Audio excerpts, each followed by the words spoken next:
Hey guys, it's Drew. Thank you for checking out the Sober Fix podcast, where we talk about addiction and living life sober, one day at a time. If you like what you hear, go ahead and follow us. And if you get some time, check out our Instagram page at the Sober Fix podcast, and also our YouTube and TikTok at the Sober Fix. Hope you enjoy the episode. Hello, everyone. Welcome to another episode of the Sober Fix. I appreciate anyone always coming on here listening. I appreciate all the guests that come on. There's so many great people in this sober community. I've met so many awesome people online. There's so many stories of just hope and inspiration and strength and coming from rough backgrounds or an addiction and just people that just get through it and find a way to push on and then go on to help a lot of people. And I've got a great guest on today. We've got Steve Leitch, and he's an addiction mentor. He's an ultra swimmer. He is an author. He's involved in nonprofit stuff. He does a lot. And I was just telling Steve that before we started here. Steve, how are you doing, man? I'm doing great. Thanks so much for having me on. I really appreciate it. I love our community. Absolutely. We've discussed such an incredible community that supports one another, and as always evident.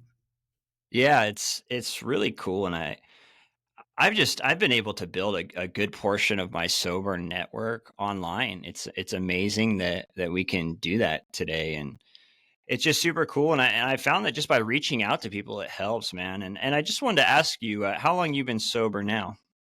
Yeah, so I got clean 14 years ago, and then I got sober 12 years ago. Clean 14 years, and yeah, that's awesome, man. Got off the drugs and then started taking the bottle straight to the face for about a year and a half. For me, it wasn't like, for me, I was just trying to escape me. Yeah. I do not want to sit with this guy. I don't want to find out who this guy is, because the guy I'm just looking at in the mirror, and everything around me, I was just, I was, whatever I could do to numb myself or escape was what I was trying to do.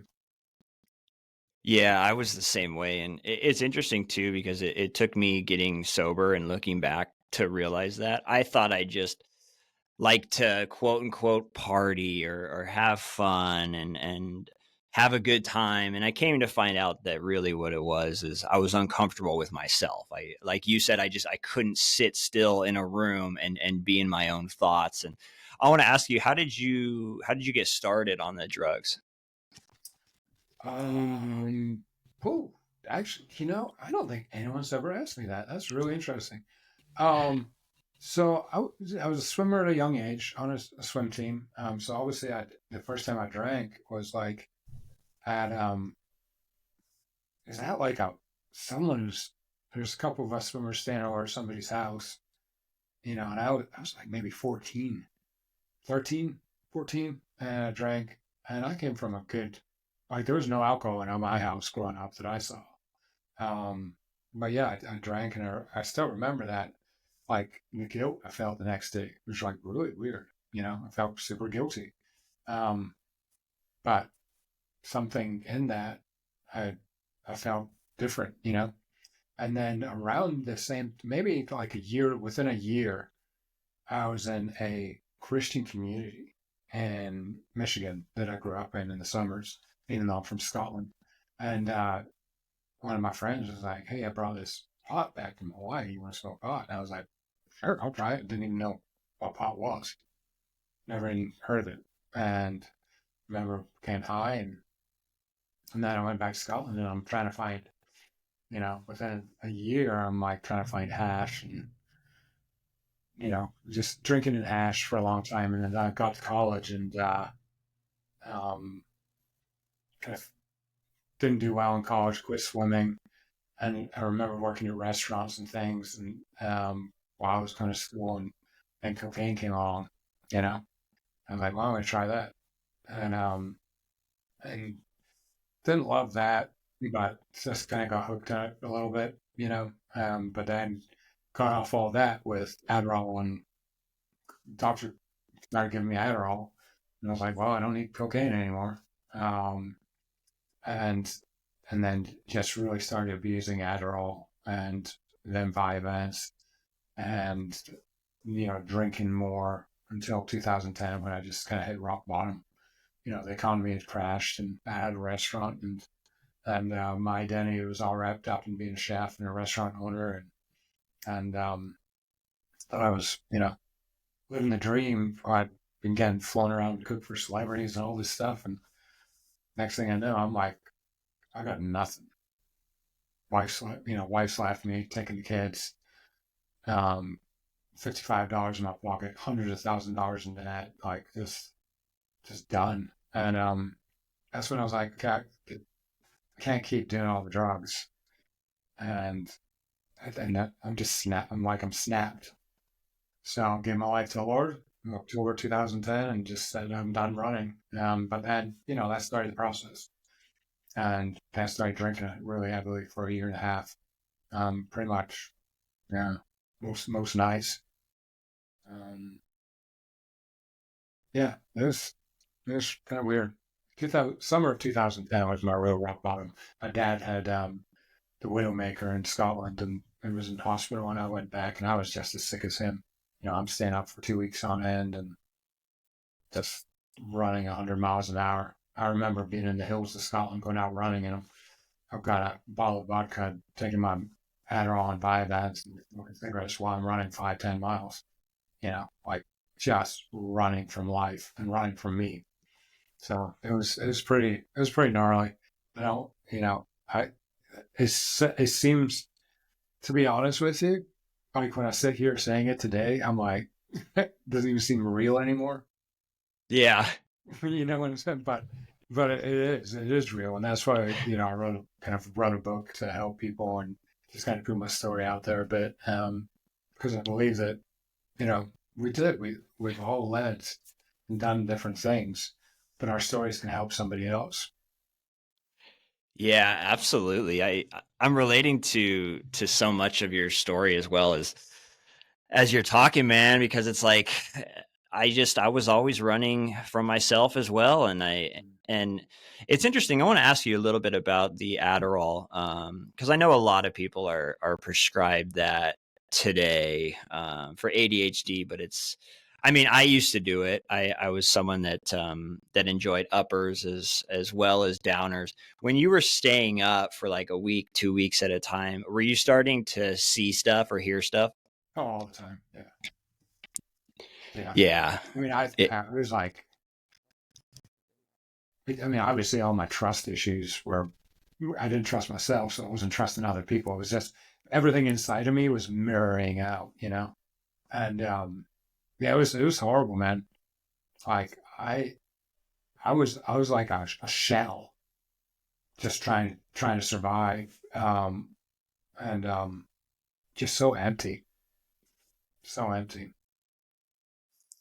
Yeah, and I wanted to ask you too, because you mentioned putting the Adderall and stuff down, and eventually drinking more. I was the same way. Whenever I would put down the opiates and the stuff that I was using, my thinking was, okay, drugs are my problem. I'm going to put this stuff down. Drinking is legal. People do it all the time. It's part of socializing, this and that. And what would happen is, whenever the drugs would go down, the alcohol consumption would just go straight up, because I was using it essentially the same way I was abusing it. That's interesting. And when did you realize, okay, like the alcohol is becoming a problem as well? Was it when you hit that rock bottom? No, that the rock bottom was really when I quit drugs. Like, I mean, that was my rock bottom. I was on the bounce back up, but I was still self-medicating, as I called it, with alcohol, and I didn't even like the alcohol but there's specific times when I remember I'm like, I don't even like this, and I'm doing it. I don't even like smoking cigarettes, and I'm doing it. And I'm not in the hospitality industry anymore. Like, I don't need to smoke. I don't need to drink. So I kind of started a process where I literally like pray 3 times a day. Hey Lord, I want to wake up and not be a smoker and a drinker. And I remember waking up one morning the night before. I'd actually, believe it or not, only had like 2 beers or something. And I woke up the next morning. I went, I'm a non-drinker. I'm a non-smoker. I have never looked back. That was like February 2012. You know, and then life just completely started to shift and change from there. But I think the thing for me with Adderall, I mean, yeah, I'd go to a doctor now and they'd be like, yeah, you still got ADHD. I'm like, yeah, no kidding, dude. Like, I love dopamine hits. I don't deal and think with things the same way people do. I can get really into something or I can not want to do it at all. Like it's a process for me. But, one thing that's really helped is just obviously my faith. I lean in my faith. But I mean, just this weekend alone and what we're doing all weekend, I do a lot of, I do a lot of things a little at a time, for me. So I'm like, okay, I can bounce from this to this to this. But then I really lock in my fitness too. Like I love swimming. It's able to, once I learn how to sit with me and my feelings and take up this real estate in here and be able to like deal with this, um, like ultra marathon swimming, just like I enjoyed it more because I could handle being alone with myself, which is really what that is. You know. Yeah, and how long after you put everything down did you start to feel like a little bit better? Like how did you work towards getting to where you could deal with being in your own head, where your head was getting a little bit more quiet, you were starting to feel a little bit better? Yeah, so I started with a mentor. His name is Mike Bowden. He was a church planner in Czech Republic. Came back to the United States because he was feeling super disconnected from his faith and from God, and learned just like about the art of kind of like being still. We did a lot of counseling that was literally like us just sitting in a room with a candle lit and like not speaking until like something actually came up. It wasn't like we're talking all the time. It was like once you get through that anxiety, like so most people right now, if you said, "Hey, can you go sit and be quiet out in the woods by yourself for 5 minutes?" Can do it. Like the anxieties, everything pop up. Oh, I've got to do this. I've got to do that. Like I'm missing out on this, and all these things. But once you just get through that and learn to sit with yourself, then you're like, man, why did I do this? Why am I creating? Like you start asking all these questions, and it got to the point where I could go sit in the woods for like and just kind of like be still and watch the trees move and just think through things for literally hours. I remember doing one time in a cabin and there's no power, no nothing. It's middle of summer, and there was two little cabins, and one guy he's 30 minutes in, he's back to the main house because he wants the air conditioning and everything. And I just stayed there all night, and it was such a great experience. Just no electricity, just listening to the sounds in the woods and just really appreciating everything around me instead of trying to numb me and with everything around me, if that makes sense. Like I've got to have my comforts, I've got to have my music, I've got to have my noisemaker, I've got to have my TV show, I've got all these things that we convince ourselves we've got to have. When really, you go outside in nature and there's like really cool sounds out there, you know, and you can actually just be in touch with yourself. Yeah, that's really interesting. I remember, especially when I first got sober, I remember sitting down, I'd be in a sober living and I'd be trying to watch a movie and even though I had the movie stimulating me, there was people around me, like I still could not make it through a movie. I'd smoke probably 4 cigarettes in a 2.5 hour movie. So as you're talking about that, I'm just thinking like I'm kind of relating that to my experience as well, and there was just, yeah, I needed distraction. I needed Mm-hmm. noise. I needed whatever. See, because the drugs and alcohol would help me get away from myself. But then what would happen is I'd put those down, I'd get sober, and now I'm looking for other stuff to distract me because I just did not want to deal with what was going on inside. So that it makes total sense as you're saying that. Yeah. I want to ask you, Steve. I know you mentioned your faith. Was that something that you always had? Did you always have a relationship with God when you were out there in addiction, or how did you come to have such a good faith today? Yes. So my dad, I grew up in a Christian home. My dad was in big Christian circles and worldwide. Um, but I was super insecure. You know, and it kind of seemed like everybody in the church was perfect in the 80s. And I was like, that's not who I am. That's not what's going on in here. That's not how I feel, And I never really felt like I could talk about it. And I always kind of looked to me like the non-Christians, the people I was swimming with, were having way more fun. Um, but really, yeah, it was just an excuse. And so to answer your question, did I know? Yes, I had experiences with God, and I would have said that I gave my life over when I was young. But the relationship, I didn't have a relationship with him. I had a drive-through window, which was like, hey man, if you can get me out of this, hey man, if you can help me with this, hey man, it was a one-way asking street. But if I have to look back at it, he kept me safe after safe after safe after safe, time after time after time. And so when it came to the point where I was like, I'm done running, I'm willing to trust you. And then the relationship started like a two-way street. And my spiritual mentor too, Mike Wilden, that talks about, he was like, I remember a really profound question. He said, hey, you bring all your stuff inside of you that's not so pretty, not the great thoughts, not the great questions, all that. Do you bring that to God? And I'm like, he doesn't want to hear me whine or all the dark stuff that I've got up in here. He doesn't want to hear my insecurities and all that. And Mike Bowen said, well, wait a minute. He created you. You don't think he wants to listen to you? You don't think he knows this? He just wants you to bring it to him and have a two-way relationship. And he goes, and actually, that's what an earthly relationship is too, right? Sharing your struggle, sharing your pain, sharing not just the pretty stuff, but like the other stuff that's not pretty, sharing that as well. That's how you really get to know someone, right? And I think and this is what I love about our community, like we're really good at sharing the not good stuff anymore. Like, like we got better at that. That was what we couldn't do. We're always trying to put on a mask, put on the front, like we're doing okay while we're dying on the inside.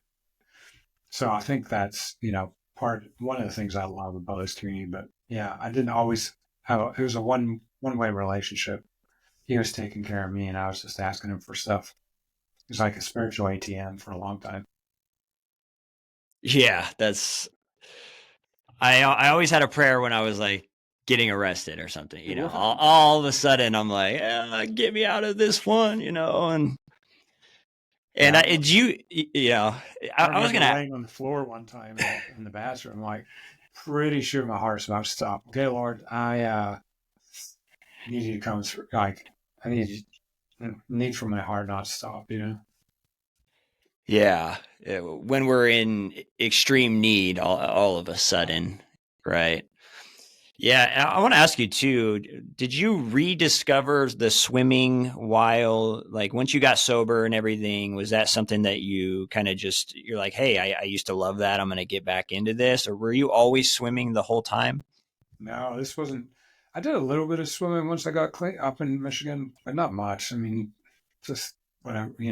But then really, like in 2000, probably 2016 or 17, somewhere in there, had a new leader at work, and he was a triathlete, and kind of shared my stories with him and my testimony, my faith walk, and he was just like, his name's Kevin Sullivan, still talk to him to this day, like still really good friends, like brothers. But he's like, man, you should start swimming. I'm like, bro, I am 44 years old. I've not swum since I was 19, and he's like, well, there's a race, open water race. I think you might like open water. I was like, I do like swimming in open water. I swim up in Michigan. And that kind of started this process of like I trained for 6 weeks, ended up winning a 2.4 mile race in my age group and came seventh overall. And I was like, that's really weird. I haven't swum in like 20 years, 20 something years. But I did a couple of those and had the same result. And I was just like, I don't want to race other people. So I started just seeing how long I could swim by myself. And I got all the way up to just under 30 miles, like with no nutrition plans, no nothing, like my wife kayaking, like just playing around. And then went and found out that that was longer than the English Channel. And that's when I decided I was going to sign up for the English Channel. That was like 2.5 years ago. I swam the English Channel last summer. But yeah, we go, the swimming like came after, and it's just something I knew when I was getting back into it too. Like I was like, I could get really addicted to this. So I make sure that the swimming, like I do it for other people. So like my swims have always been to raise money. Like when I swam from Molokai to Oahu, and that's what our movie is about. It's called The Channel of Bones, Beyond the Shoreline Channel of Bones on Tubi. We raise money for foster families to get counseling here in the upstate with a nonprofit called Miracle Hill. And my wife works for them. And that was amazing. A year later, the people had matched funds, and a counselor works for that nonprofit now for the foster families. So Wow. yeah. So that's the last couple of years. My swims have all been for raising money for them. But now we've just started a nonprofit called Rising Tides. So my swims this year are all, and next year and for the years coming, are all going to be raising money for these long-term, and I call them mentorship homes, no sober homes, long-term mentorship homes or mentorship community, where men can really find that next level of independence, next level of faith, and next level of towards mentoring others. Um, and it's super dignified. It's fully furnished houses. They have their own rooms. All the bills are wrapped up. It doesn't matter if the bills fluctuate or not. It's one price, and that way they can work on budgets and not have to stress about money. And it's working pretty good so far. So That's cool, Steve. A lot of cool stuff that you are involved in. I want to talk about your book for a little bit. yeah, Yeah, can you kind of give us a rundown of how you came to want to write that and everything? There it is. there it is. That's so. This is me off the coast of Molokai, starting to swim at 6 o'clock at night to swim to Oahu. Wow. And it was 13 hours through the middle of the night, Easter Sunday, 2023. But yeah, so just in 2022, my non-biological sister, she walked the path with me through life, and she passed of ALS in April 2022, and then 8 weeks later, on Father's Day, my dad passed. And that summer, we had gone to Scotland to help with the funerals and everything, come back, and I was sitting in Michigan with my wife, and man, I everything about me was like I was back in addiction. I was like, my brain was scrambled. I couldn't get thoughts together. I was feeling like I was in survival mode. I just felt scrambled. And I remember sitting on the beach, and my wife and I had been to Hawaii before, and we loved it. Like, my favorite place on earth. Maui is my favorite place. I love the people. I love the place. And I turned to her. I remember I said, we're going to go back to Maui. She goes, yeah. I said, I need to go take care of something. And I walked up to the house, made a phone call to this boat captain in Hawaii. And I was like, hey, I want to swim next April. I want to swim the channel. And he's like, okay, get you signed up, send you the paperwork. Go back. And I was like, hey, Cal, I'm going to swim the Kauai Channel next year. And she's like, you just took care of that now? I said, yeah, I need something to anchor into.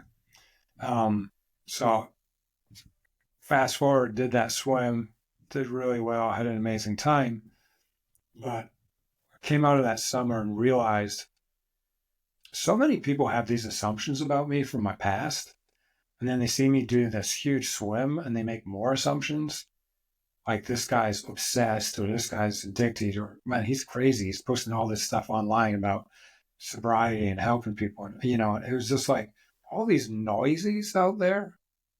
All these people like thought that their opinions, they could just insert their opinions.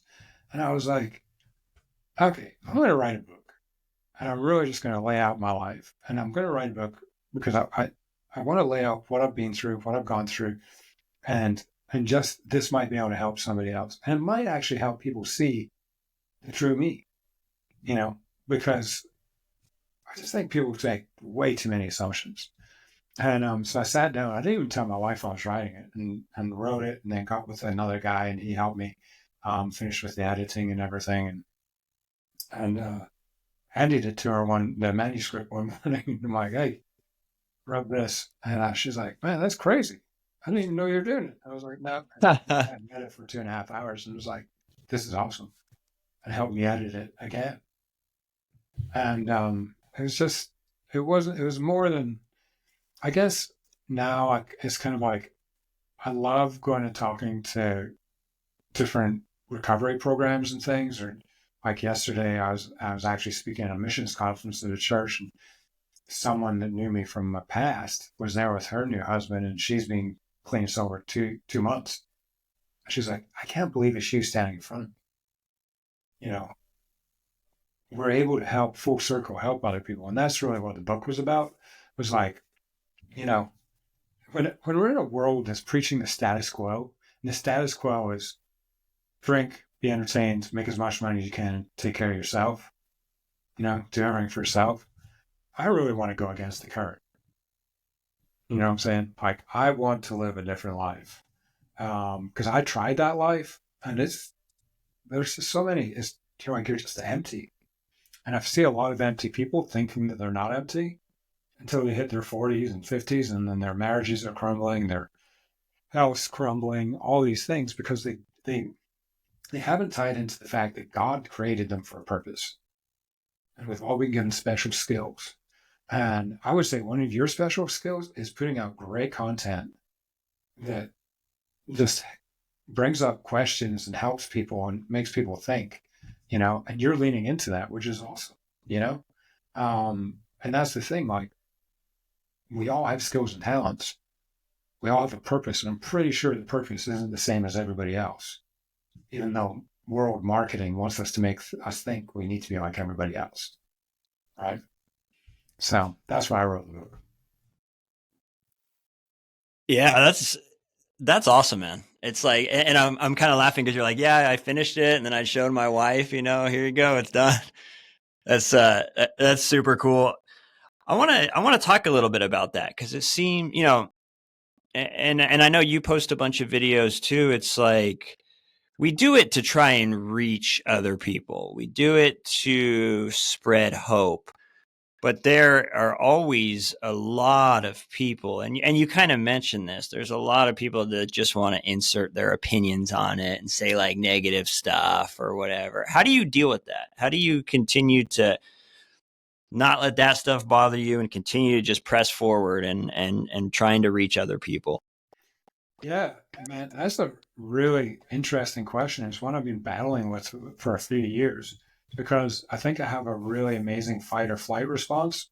My ability, stemming back from addiction, to cut people off in my life was super strong. Like, if you weren't doing something for me or helping me out in some way, cut me off. Uber famous celebrity I used to cook for, his best friend. I remember, and I say this all the time.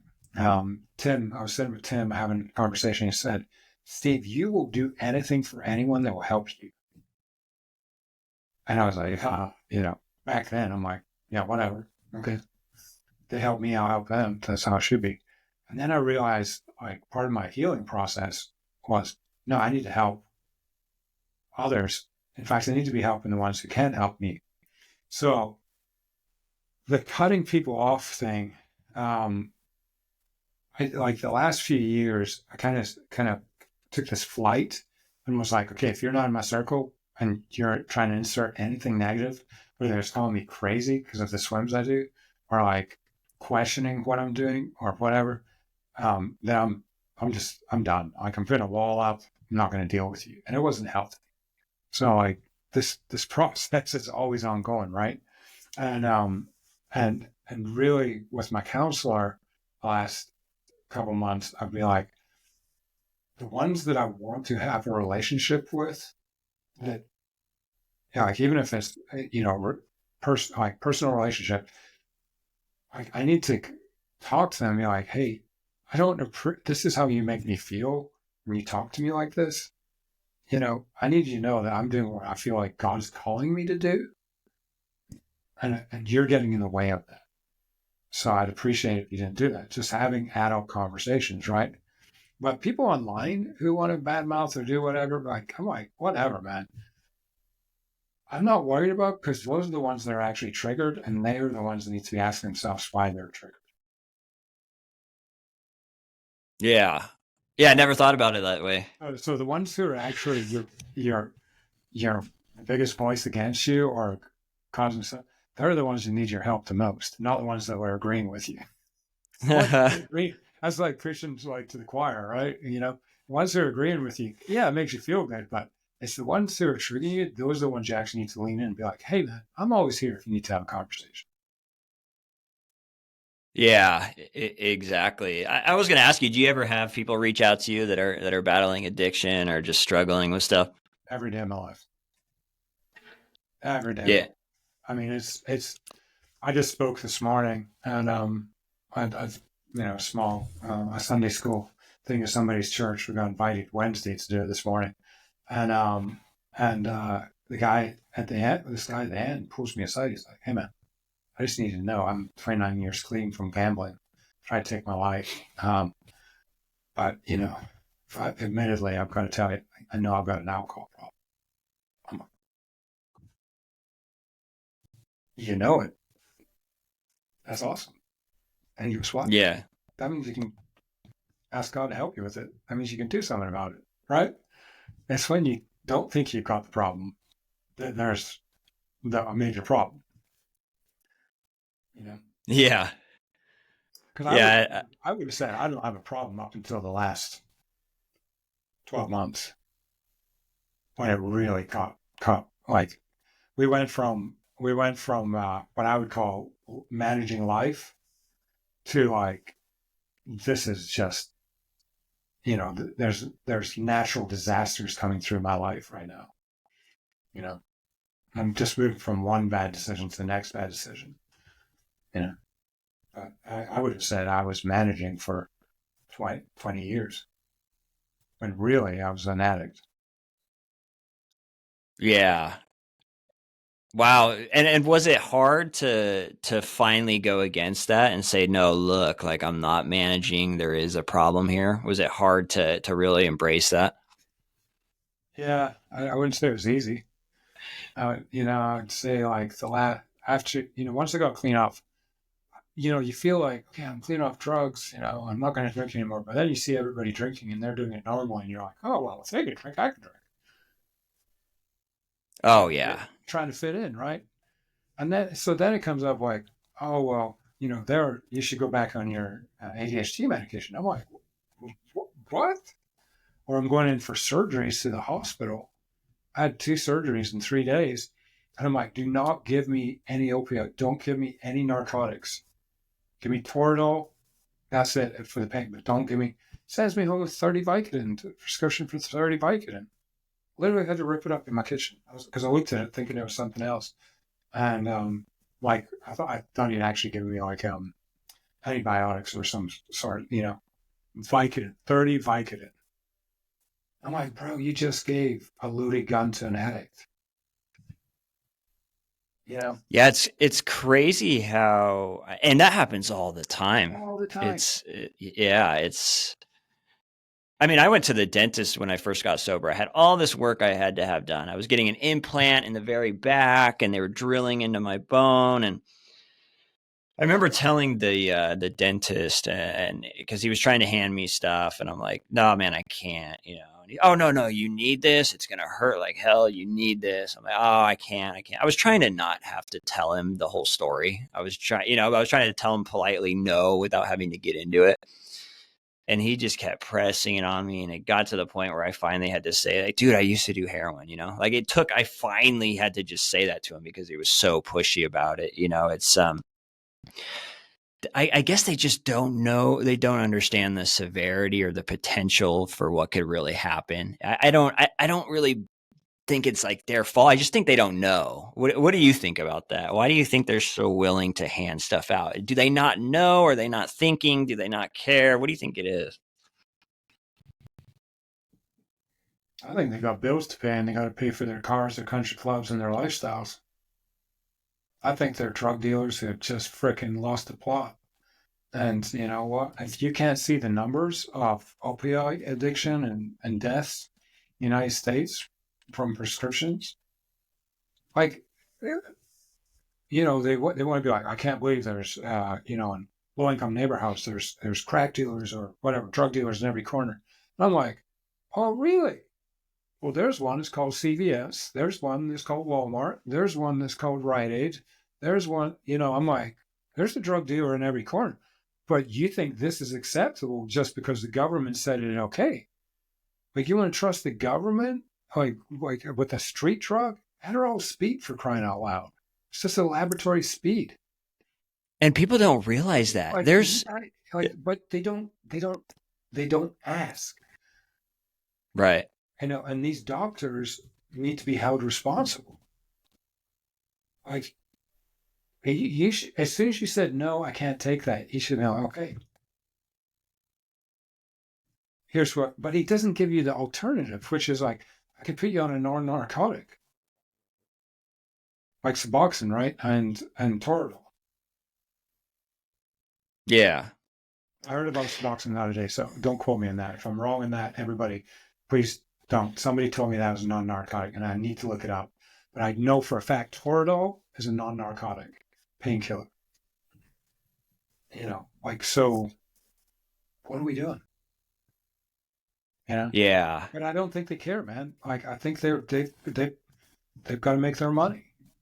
They're pill pushers, and not all of them, But it's something that should be definitely trained on. Now, I will say, I've heard they're cracking down. Like, they're not sending you home with 30.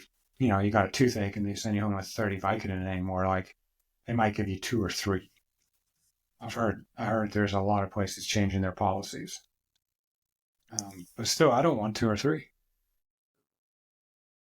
Right. Yeah. And there's, I mean, and you talked about it. There's a serious problem going on in the U.S. with a lot of narcotics and fentanyl but I mean the prescription pills. I think most people. I'm just going to go on a limb here. I think that there's a big portion of people that are prescribed Adderall that don't even realize it's pretty much meth.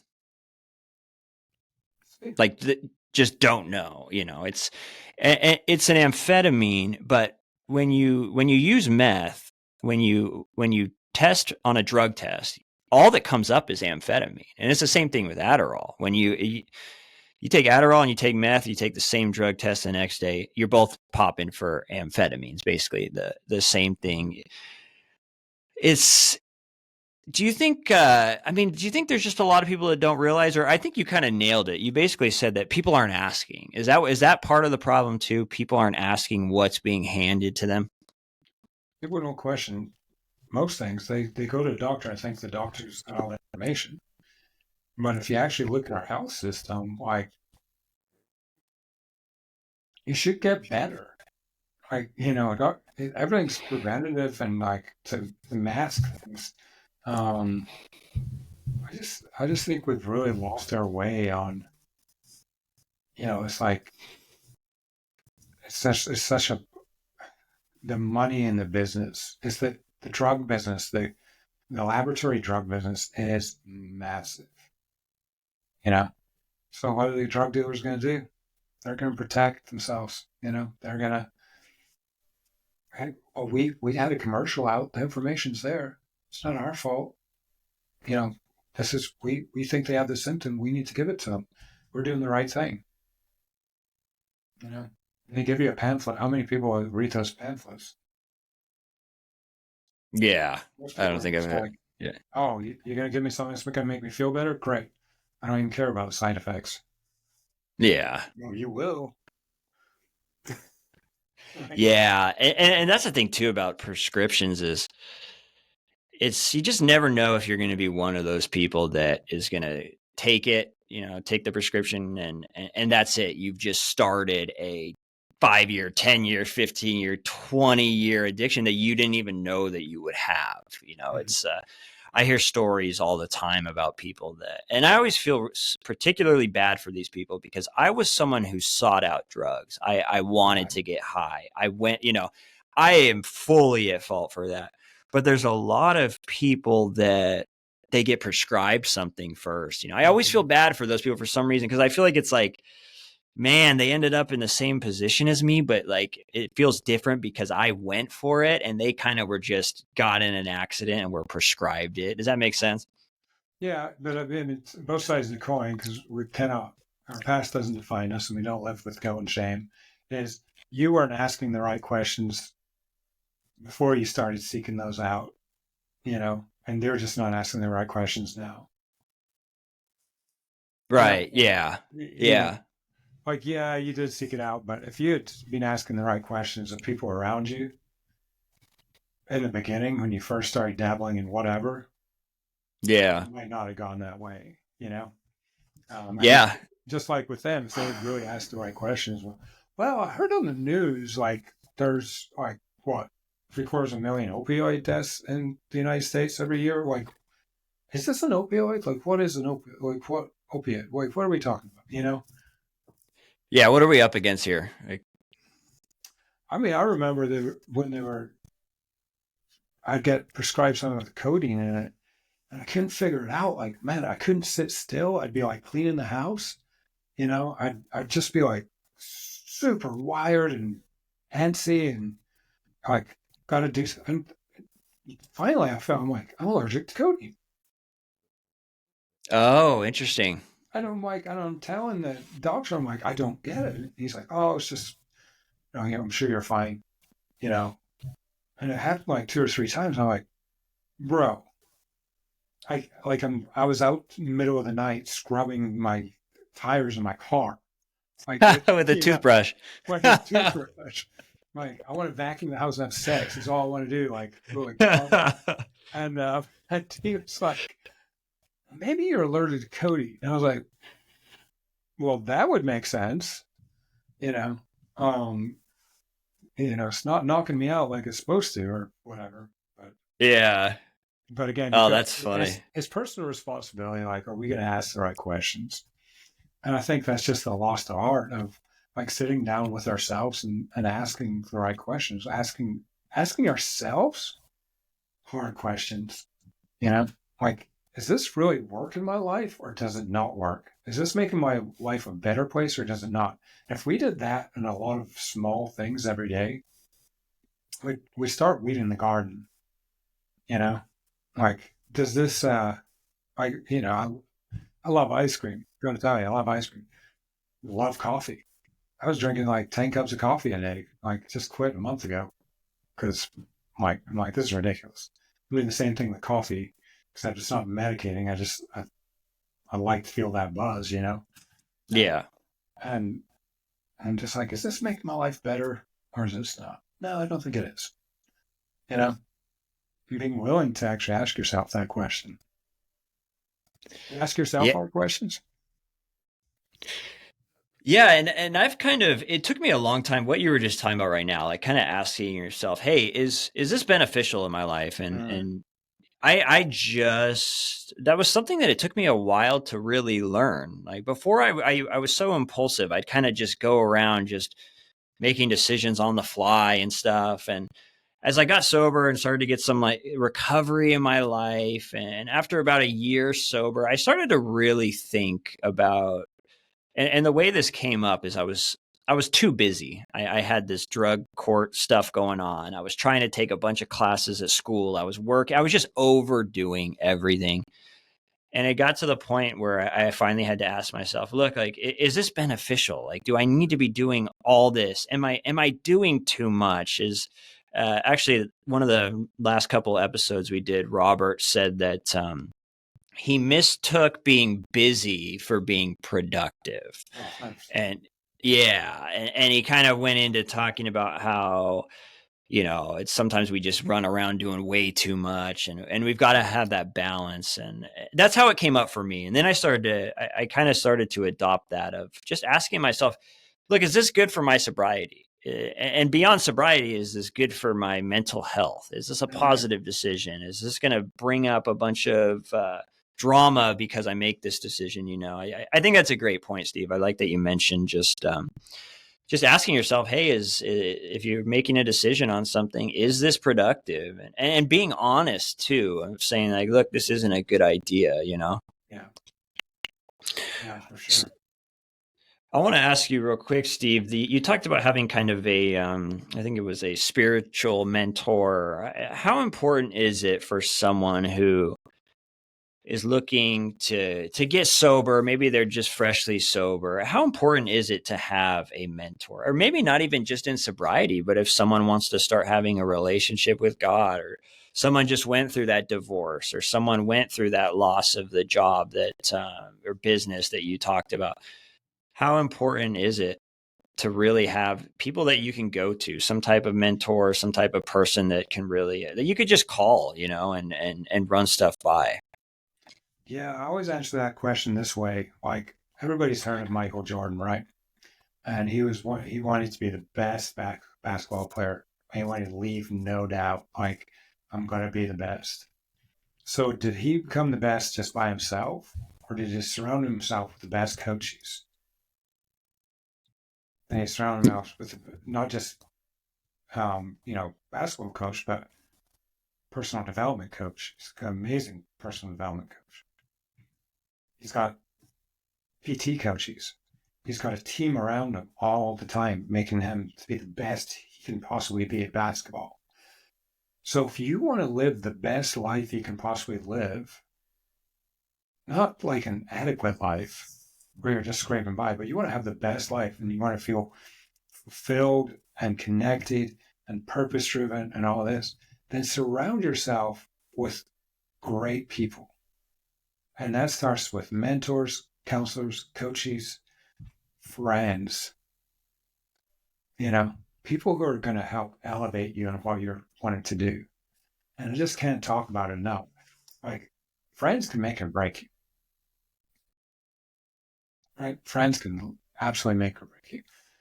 Um, but if you're trying to get clean, just having that Switzerland, which is really what that means, is like someone who's not biased towards your life, who doesn't know you, but knows what you're going through because they've been through it. Just you know, but it was their life. Is a sounding board. I mean, I'm talking to guys who are like, 1, 2, 4 years clean right now in one of our homes. And I'm like remembering back, like this guy at work, he drives me nuts. And I get so angry. And I'm like, yeah, man. And they're like, I don't think he's clean. I was like, well, you'd be the perfect person just to like show him grace and not get frustrated with him because you were there. And they're like, oh, I've never thought of it like that. I was like, yeah, you you have the opportunity just to come alongside someone and love them where they are. So like I think a mentor is like so important because they help us see what we can't see. And they'll stand but they're willing to stand in the life, in the gap, in the mess with us. And so to all the mentors out there who have mentored anyone, if you've helped in any way, thank you. It's hard, messy work, but we've all got to remember that somebody did it for us, and I've had multiple people do it for me. Who just loved me where I was, and helped me work through and process through things. So I can. Do you have a mentor? Yeah, I've had a couple along the way. I mean, I honestly, had I not had people that I could reach out to, especially in the very beginning of sobriety, man. If I didn't have other people I could talk to, if I didn't have I had a sponsor that I started steps with. It was, and I love how you mentioned just not only can they keep you accountable, not only can they kind of sift through the fog, because when I got sober, I was a little bit all over the place, and they were able to really ground me and say, look, and kind of give me the next step of, Yeah. and like you just mentioned, being at your sober living home, and you gave them a different perspective. Like they're complaining about their boss, thinking you're going to be like, oh yeah, for sure, but you're like, no, how about you treat them right? And how about you kind of turn this around, and you show them compassion and you show them empathy because you've maybe been in that situation. So to answer your question, yeah, I'm always trying to build a network of supportive people. I'm always trying to keep it positive. I think that, and the biggest thing too, and I kind of talk about this a lot, but in addiction, I was always isolating. I was always pushing people away. I was always, saying no to relationships or whatever, especially if they were trying to talk about my drinking or stuff like that. But I was always isolating. I had a hard time asking for help. And that's why now I really think I'm right with you. I believe that we have to have that community. We have to have those mentors. We have to have people, because otherwise I'll be by myself thinking that I can solve everything my own. And that always gets me in trouble. That's the big thing after that's why we come up with these mentorship homes, and we're wanting to build a community is because there's so many guys who do great year one to year two to year three. Once you get to year 2 and 3, you're like, okay, I'm pretty much on my way. But then if you're still living by yourself, going to work, and days start to turn into Groundhog Day, where you're just doing the same thing every day. You're coming home, but before you know it, you're actually self isolating. There's nobody at home to say, hey, how was your day? Talk through things. And it's just a real need for like building a community where and building homes where like you come home to other guys who like have gone through stuff. And it might not be forever, but if you need it forever, you can have it forever. But and at least we can work with them and make them into mentors too, and help other people. So you get this like mentorship pyramid scheme kind of thing. Like just people helping each other. That was a great example, but yeah, self isolation is brutal. Um, and I would say that if you really want to battle self isolation, and this is what I'm really good at, is helping people set goals. Set goals for life spiritually, physically, relationally, and financially. That's the 4 pillars that I coach on. So that every quarter you're doing something, and that you're striving for something every quarter inside of those 4 pillars to achieve, kind of so you've got something to work on. You don't just say it like this. Warriors don't just show up in the battlefield and win wars. Like they train. Navy SEALs train. So if we're constantly training ourselves spiritually, physically, and relationally, like that's a big one for us addicts. Learning how to maneuver in relationships, not just fight or flight. Learning how to like find flow, how to find our voice, how to say, for me, it's like how to say something I'm really disappointed in how you're treating me. You know, like the insecure Steve doesn't like saying that. You know, I'm like, well, people think they can say whatever they want to me. How come I can't do that? But I don't know how to do it in love. I'm more like, well, I'm going to fight you. I'm going to, like verbally, or I'm just going to run the other way. So, like, I think is what all that to say, like having a purpose kind of in life will really help not self isolating because it gets you out into different communities. And I talk about physical masculine. So I'm with swimmers a lot. I'm in CrossFit. Don't do as much CrossFit, but I'm with the crew working out. Um, and it keeps me connected to people and then you're able to have conversation, you know? So Yeah, and I really like that you talked about the relationship pillar in all of that. That's Hardest huge. one And for me. yeah, and I don't hear about that a lot. I don't hear a lot of people talking about that in sobriety, but it's a huge one. It's a big component. I was the same way. If I'm not arguing with you about something, I am completely just running.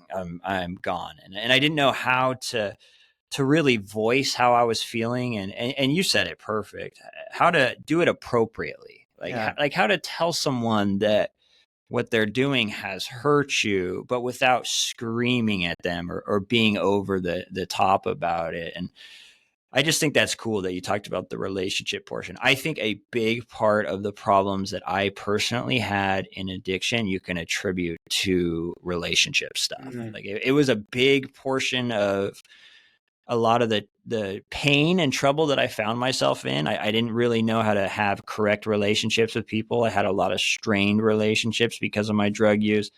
And ultimately it played a role in my mental health. And I think that's a great point that you bring up, and something that we all kind of have to focus on once we're sober, once we're in recovery is, look, we got to improve these relationships. We got to find a way to get along with people. We've got to find a way to not have as many resentments towards others. And that's cool, man. I like that answer. I want to ask you, Steve. I've had you for almost an hour here. I just wanted to ask, what's next for you? What are your goals? I know you have a lot of cool stuff going on.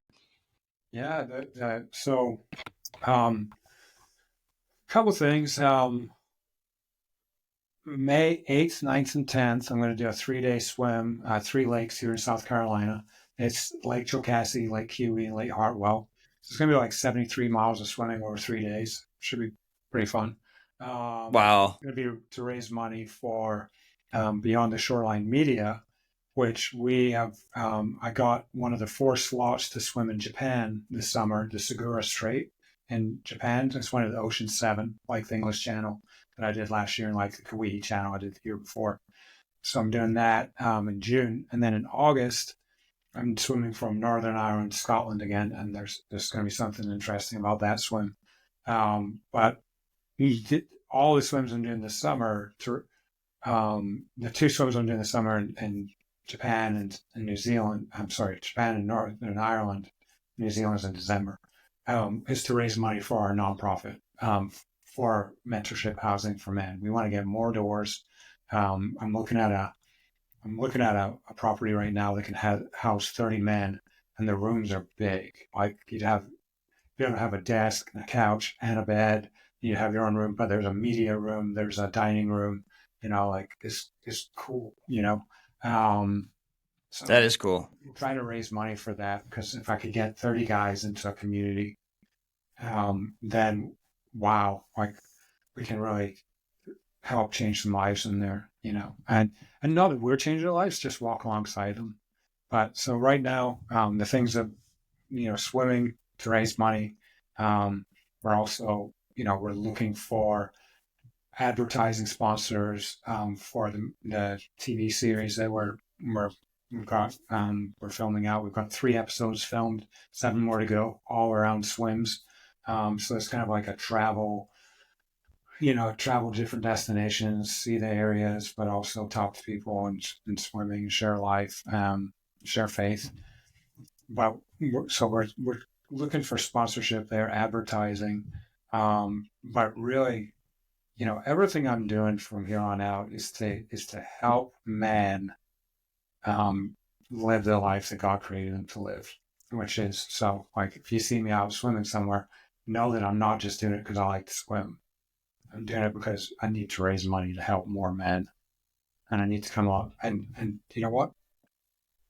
It helps me too. Like having these conversations helps bake in what I'm learning and what I'm asking of myself. It encourages me to, like, seeing what you're doing in your videos, and I stop and watch a couple every other day, or whatever. And I'm like, man, I wish I could do videos like that, but that's not my forte. We all have our space, and it's just so cool to have these conversations and to help one another, and to get the message out, like you can live against the current and live a different life than what society says. And number one, if you've got clean and you have any guilt and shame around your past, please know you do not need to carry that. Your past does not define you, because anything's possible when you put your mind to it and you put your heart to it. Um, and man, God changes lives. But yeah, that's what I'm working on. Bunch of swims coming up, movies, or movie show, 10-part series, whatever. And the mentorship community, that's the big one. I'd love to have that open this year, beginning of next year, where I can house up to 30 men somewhere. So. Yeah, up to 30 men. I mean, you think about how many people that would touch eventually with all the people coming in and out. It's a big deal. There's a lot of people out there struggling, and it's people like you, Steve, that get stuff like that going, that ends up making a change for a lot of lives. It's a big deal. I want to ask you one last question before we go. I was going to ask you what's your advice to those that are newly sober, but you kind of just covered it on that last answer, and it was amazing. So I'm going to ask you a different one. How does someone that wants a relationship with God, that wants to have faith in their life, that wants to have that spiritual connection, how do they start? Someone that's never been, let's say, hasn't really been to church that much, or just doesn't have any spiritual mentors, or how do they get started on that journey? I think it starts with a super simple conversation, which is like, "Hey God, I don't really know you, and I'd like to get to know you. I feel like you created me for something more than what I'm living in right now. Because I just know that this isn't the life that I don't feel like this is the life I was supposed to lead. I'd love to get to know you." And then from there, I'd grab the Bible, read the book of John, just read through it. And, I would be, I don't, if you want to find a church, I would be looking for a church that, when you can ask very specifically, do you disciple? Do you share the gospel? Do you share about Jesus in this church? And if they say yes, then check it out. But I think God will bring people across your path. I think it's a conversation. I believe this: creation demands the creator. Like, there's no way we're the speck of dust on this big ball hurtling through an infinite space. Like, there's just no way that was just by chance. So if he put us on this planet, then he had a purpose for it. So, like, hey God, I've never really talked to you. I don't know how to talk to you, but I just want to have a conversation. It'd be like this: we're just having a conversation, getting to know each other, right? Yeah. Start having a relationship with God and just seeking Him out, and He'll show Himself to you 100%. The other way, if anyone wants to get in touch with me, have a conversation, I'd love to have a conversation. I'm not going to push anything on you at all, but if you want to know more just about my testimony, what He's done in my life, or you have questions just around faith and Christianity, because there's just so many. Christianity is such a loose term these days, but if you want to have a conversation around it, reach out to me. I'm super easy to find. Steve Leitch. There's only one on the internet. Moby's my grandpa name, so that's great. But yeah, just find someone that that you trust, and have a conversation. But it starts with a conversation with God for sure. Yeah, Steve. Thank you, man. I appreciate you coming on here. I appreciate you taking the time to come on the podcast, and I just I want to encourage you to just keep doing all the great stuff that you're doing. Keep posting those videos. Keep swimming. Keep reaching out and mentoring those that are in addiction. I hope you're able to get that house going with 30 beds and everything, man. Stay in touch. I appreciate you, brother. Thanks for coming on. You. Thank you so much for having me. Cheers. Cheers. All right, you made it through another episode. Thanks again, and if you'd like to collaborate or come on the show, please email me at thesoberfixpodcast@gmail.com. Have a great day.